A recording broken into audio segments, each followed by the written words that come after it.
ሰላም ዲናችሁ በየላችሁ በጥል ነገር ሰላም ነው። አሽን አንድ ያላችሁ እሞኝላችኋለሁ። በሲስኩም እንደሉ ወደች ላይክ እና ሼር እያደረጋችሁ ሐሳቦቻችን ለብዙዎች አካፍሉ። ለዚህም ኮልቪ አመሰግናችኋለሁ።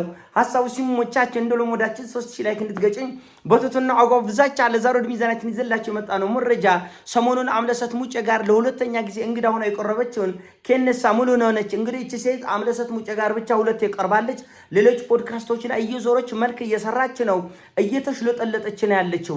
እቺ ሴት ከመጋረጃው በስተጀርባ እጅግ በጣም አደገኛ አሻጥር ይዛ ነው የወጣችው። ህዝቤ ተው አታጎብድድ፣ ወገብህን አታንቋቋ፣ ተረጋጋ። ከዚህ በፊት ለበረከት ገበሬዋ ወገበው እስኪንቋቋ ድረስ ህዝቡ አጎበደደ። ከዛ በረከት ገበሬዋ እንኳን ህዝቡን መንግስትን ጨምር ዘርፋ ሄደች። ሰው እየተባለ እየጮህን እየተናገርን እምቢ ብለው መንሱር ጀማል ከ2 ሚሊዮን 200,000 ህዝብ በላይ ተከታይ ያለው ቲክቶክ ላይ ኧረ ተው አታጎብድድ፣ ወገብህም ተንቋቋ፣ የዜግነት ግዴታ አይደለም ማጎብደድ እባካችሁ ብለን ለመንን። ከዛ መንሱር ዘረፈን ወየው እየየ እና አሁን ደግሞ ተረኛዋ ኬኒሳ ትመስላለች።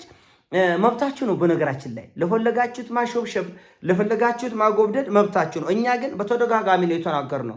እቺ ሴት አሁን በየፖድካስቱ ስራ የላትም ወይ? መልታይ ሚሊዮነር ከሆነች በየፖድካስቱ እየዞረች መልክ መስራት ለምን አስፈልጋት?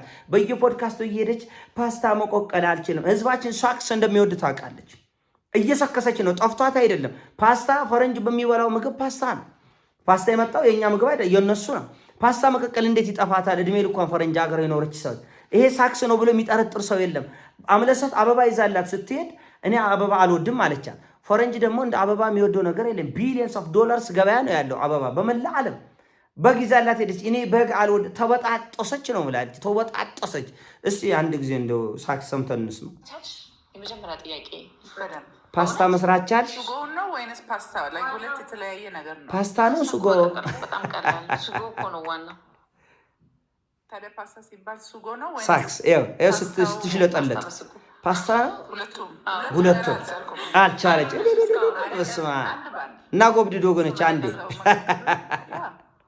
ሰክሰስፉሊ ጨርሻለሁ። ፓስታ መቀቀል ቻለች። እንኳን ደስ አላችሁ።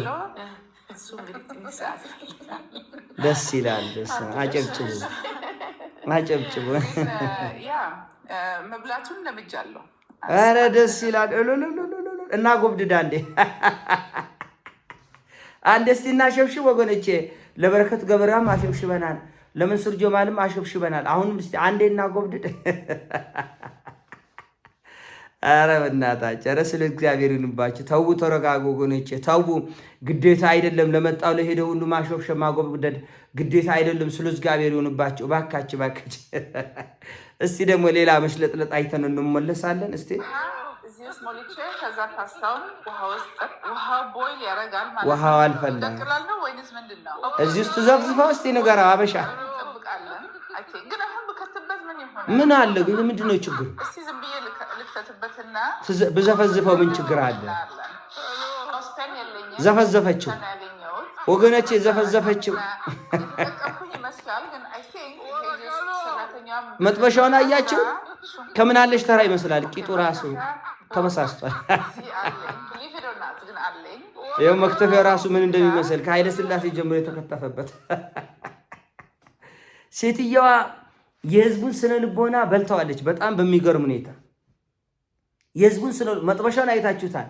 ከምን አለሽ ተራ የተገዛ ነው የሚመስለው መጥበሻ። እና የሆነ መልክ መስራት የፈለገችበት የሆነ ጉዳይ አለ።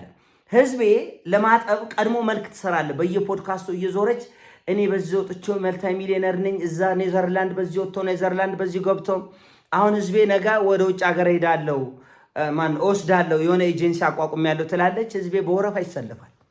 መጀመሪያ መልክ መስራት የፈለገችበት ምክንያት ምንድን ነው? መልታይ ሚሊዮነር ከሆነች ለምን ፋብሪካ ከፍታ አታሳየንም? ለምን 5-6 ሰራተኛ አትቀጥርም? ለምን እንደው የታለ ድርጅቷ የታለ? ህዝቤ ሰው ስራ ሳይሰራ መጥቶ ያሸበሽባል። ፓስታ እንዴት እንደሚቀቀል አታውቅም። አበባ ይዛላት ሄደች። አምለሰት ሙጬ ቢሮ ስትመጣ አበባ ሰጠቻት። አይ እኔ አበባ አልወድም ማለት ግን እኛ እናውቃለን። $100 ቢሊዮን ኢንቨስትመንት ነው አበባ። ፈረንጅ ሁሉ አበባ ይወዳል። አበባ እኮ አልወድም አለች። ተበጣጠሰች። ይወዳል አበሻ ሳክስ እንደሚወድ ስለምታውቅ ነው። ከዛ ደግሞ በግ ይዛላት ሄደች። በግሽን አሳድግልሻለሁ ለምን አመጣሻት አለች ስትበጣጥስ። ይህንንም አበሻ እንደሚወድ ታውቃለህ። የኖረችው ፈረንጅ ሀገር ነው። የእኛ ስነ ልቦና ግን በልተዋለች። አይገርም? በልተዋለች። ምን አበሻ ምን ቢባል እንደሚወድ ራሱን የሚቆልል የሚበጣጠስ የሚተብተውን ሰው ከፍ ያለ ክብር እንደሚሰጥ ያውቃል። ለዚህ ነው የምትበጣጠሱት። በእርግጥም በቲክቶክም በፌስቡክም በየማህበራዊ ሚዲያ ዝነኛ ሆናለች። አንዲት ሚስማር ያልመታች ሴት፣ አንዲት ሚስማር ያልመታች ሴት፣ አንድ ድርጅት ያልከፈተች እነ ወርቁ አይተነው እነ በላይነህ ክንዴ እና ኃይሌ ገብረስላሴ ባለሀብት ሲሆኑ እኮ በየበረሃው ተንከራተው ስንት ፋብሪካ፣ ስንት ሆቴል፣ ስንት ድርጅት ተቋቁሞ 24 ሰዓት እንቅልፍ ሰርተው ነው። የሚሰራውን ሰው ይሰድባል። የኛ ሰው ያንጓጥጣል፣ ያዋርዳል የራሱን ሰው። የሆነ ሰው ከፈረንጅ ሀገር ስለመጣ ያጎብድዳል። ፓስታ መስራት አልችልም። መላ ኢትዮጵያ ህዝብ ሰምቷል። ግን የሚገርመው የኛ አበሻ ወንዶች እንኳን ምግብ መስራትን የሚለምዶት አውሮፓና አሜሪካ ሲሄድ ሁሉም ፈረንጅ ለካ ልጆችን ያበላል፣ ሰርቶ ያበላል፣ ሰርቶ ያጠጣል፣ ልጆችን ይንከባከባል። እኛ እንኳን እችን ትምህርት የምንማረው አውሮፓ ሄደን ነው፣ አሜሪካ ሄዶ ነው የእኛ ሰው እንኳን የእኛ ወንዶች እንኳን የሚሰለጥኑት። እሷ ግን እዛ ሄዳ ፓስታም አላቅም፣ አበባም አልወድም፣ በግም አላቅም። ለምን ተፈለገ መልክ መስራቱ? ለምን ተፈለገ? አያቅም። ማአት በግ አሁን ነገ ተሰልፎ ይሄዳል። የሆነ ነገር ወይ ውጭ ሀገር የሚወስድ ኤጀንሲ አቋቁም ያለው ትላለች፣ ወይ ሪል ስቴት አቋቁም ያለው ናና ቅድመ ክፍያ በ3 ሚሊዮን በ2 ሚሊዮን ቤት ታገኛለህ ይባላል። ሂዶ ይሰለፋል። ከዛ በኋላ ጎርፍ ያለቅሳል። እንዴት ደም እንደምታፈሉ እውነት ግዴታ አይደለም። ለመጣ ለመሄድ ማጎብደድ ግዴታ አይደለም። በቃ በጣም ነው የሚያቃጥለው። በጣም እኔ እኮ እዚህ ሚዲያ ላይ እኮ መዓት መረጃ ነው የሚመጣ። እከሌ የሚባል ሪል ስቴት ዘርፎን፣ እከሌ የሚባል ግለሰብ ዘርፎን፣ ይሄው ማስረጃው፣ ይሄው መረጃ። ተው ስንል አትሰሙ። ከዛ ያዞንባ ታነባላችሁ። ከዛ ከተዘረፋችሁ በኋላ በገመድ ታንቄ እሞታለሁ መርዝ ጠጥቼ። ስንት ሰው ነው የሞተው? መርዝ ጠጥቶ የሞተው። ውጭ ሀገር እንወስዳለን በሚሉ ሰዎች ተታለው ገንዘቡን አራጣ ገብቶ ብድር ገብቶ ቤት ሽጦ ውጭ ሀገር ሄዳለሁ ብሎ የተዘረፈው ስንት ሰው ነው? ንገረኝ እስኪ ንገረኝ። ተው ሲባል አይሰማም። ለመጣ ለመሄድ ማጎብደድ። አታጎብድድ። እቺ ሴት የሆነ ጉዳይ አለ ከጀርባዋ፣ ወይ በአውሮፓ ውስጥ ያለ የደህንነት መዋቅር ውስጥ አለችበት። እኔ እንዳታስመቱኝ ግን መቼም ለለው እናንተ ብዬ መሞቴም አይቀርና አንድ ቀን ወይ የሆነ አደገኛውን የደህንነት መዋቅር ውስጥ አለችበት፣ ወይም ደግሞ የሆነ ኢኮኖሚያዊ ሳቦታጅ መፍጠር የሆነ ኢኮኖሚያዊ አሻጥር አለ።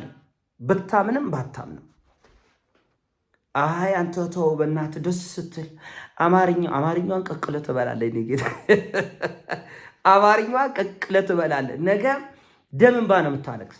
ሰው ስራ ይስራ፣ እድል ስጡን። አንዳንዴ እኮ ሰው ሳይሰራ ዝም ብሎ ስታጎበድድ እኮ ጥሩ እኮ አይደለም። እድል ስጡ፣ ለሚመጣ ለሚሄደ ሰው እድል ስጡ። ስራ ይሰራ። መጀመሪያ ለውጥ እዩ። መሬቱ ላይ የወረደ ነገር እዩ። እስቲ ለወጣቶቻችን ለ200 ሰው ፋብሪካ ትክፈት እንያት እስቲ። ሳይቃጠሉ በቁጥ ምንድነው ሳይሞቅ ፈላ የሚባል አማርኛ አለ። ሳይሞቅ ፈላ፣ ገና ሳይጣድ ፈላ። እቺ ሴት ምንድነው መልክ ለመስራት የፈለገችው? መሽለጥለጡ በጣም በዝቷል። መልክ መስራቷ በጣም በዝቷል። ፓስታ እንዴት እንደሚቀቅል አታውቅም። ከዛ ያጨበጭባል ህዝቡ። በጣም ደስ የምትል ፈረንጅ መጣች። እንዴ ሰው እንግሊዘኛ ተናገረ፣ ሰው ከፈረንጅ ሀገር መጣ። ሰው ምን ይፈጠር? ምን ይፈጠር? ምድሪቱን ልጣችሁ ልትሸከሙላት ነው? ምን ሊፈጠር ነው? አሁን ግራ የገባኝ ነገር ይሄ ሁሉ ወከባና ማጎብደ ቅናት የምትሉት ደግሞ አለ። አረ ቅናት ምን እንደ አረ ብዳር ያለው ቅናት። ሰው አንድ ሐሳብ ሲሰጥ ለተጠየቀው መልስ መስጠት። ለስንቱ እንችላለን እንደ ቀንተን ለሄደው ለመጣው ሁሉ ቀንተን፣ ለመንሱሩም ቀና፣ ለበረከት ገብረያም ቀንተን ነው፣ ለከነሳም ቀንተን ነው። የሆነ ሆኖ ለኛ የፈለጋችሁትን ስም ስጡ። ነገ ግን የሆነ ኢኮኖሚ አሻጥር ውስጥ ተገብቶ ተዘረፍን ብላችሁ እንዳታለቅሱ። ነገ ግን እጅን እግርን ሰብስብ። አበሻ ተጠንቀቅ። እኛ 1000 ጊዜ ነው የምንናገረው። 1000 ጊዜ የሚሰማን ሰው ጦፍታል። 1000 ጊዜ ተናግረን የሚሰማን ሰው ጦፍታል። እና ይሄ ጉዳይ ከጀርባው የሆነ ዓላማ፣ የሆነ አጀንዳ፣ የሆነ ጉዳይ አለ። 100% እርግጠኛ ነኝ። 100% እርግጠኛ እና እናየዋለን። ምን ችግር የለ። እድሜ ይስጠንና ከዛ ደግሞ የሚፈጠሩ ግርግሮች። አሁን እሷ ምንድን ነው የምትለው? ፋይናንስ ነው ማድረግ የሆነ የተቋቋሙ ድርጅቶች ላይ ፋይናንስ አድርጌ አብሬ ሰርቼ ነው ብር ማገኘው ብላለች። ያርጉላቸው። እውነት ደስ ነው የሚለኝ። ለእኔ እንደው አንጀቴ ነው ቅቤ የሚጠጣ በኋላ እየየ እንዳንሰማ ነው እንጂ ሌላ ችግር የለብንም። የኔ ሀሳብ ነው። ሲሞቻችን ላይ ቃርግ ሼር አድርገው ወዳችኋለሁ። ፒስ